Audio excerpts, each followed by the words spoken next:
Looks perfect, right? I mean, look at that design. If that's how you're feeling, I have to tell you, you're actually looking at the wrong things. You know, every community looks really good when you enter the lobby. They do that on purpose. And the tour that they take you on, chances are they're going to take you on a route that is very specific. They've planned it that way. You know, every sales rep of an in-home care company is going to make their service sound amazing. But there are red flags that you need to look for that you aren't going to automatically know about. Because we don't know what we don't know. You start doing this research for senior care and senior living, and what you get is confusion. You know, when I went through this initially with family, I felt like an idiot, like somehow I couldn't figure things out. I think a lot of that had to do with emotions. You know, we feel a lot of emotions around family. It could be a bit of guilt because maybe you haven't visited your parents often enough in the last few years and now this has creeped up on you. And, that can be rather difficult.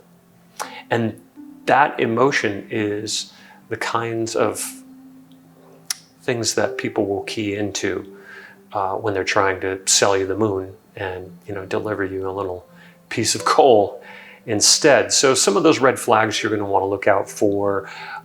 Staffing gaps. They might not have people overnight, a number of caregivers overnight that are really needed for the size of the community. There could be fee creep, meaning the longer you're getting care from that company, fees can go up a lot, and it may have nothing to do with the level of care or attention that your parent needs.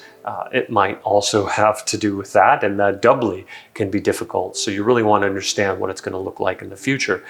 And, vague promises.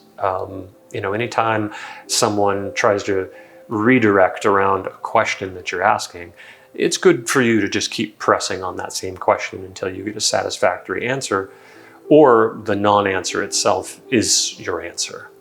You don't want those vague promises to turn what seems like a dream move or a helper from heaven into a nightmare scenario. So the surface bells and whistles.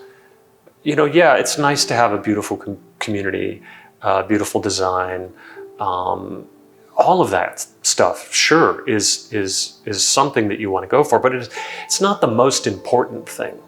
The most important thing is how many caregivers are there? What systems do they use? What happens when someone calls in sick, and how do you cover those shifts? These are the kinds of things that you can learn if you engage a senior living placement agent or advisor. Now, this is a third-party person, someone who's not affiliated with the individual companies that you're calling. And they keep track of all of the different companies in your community, and they know which ones are the best, which ones are the worst, which ones are going to fit your family's needs and your family's pocketbook as well.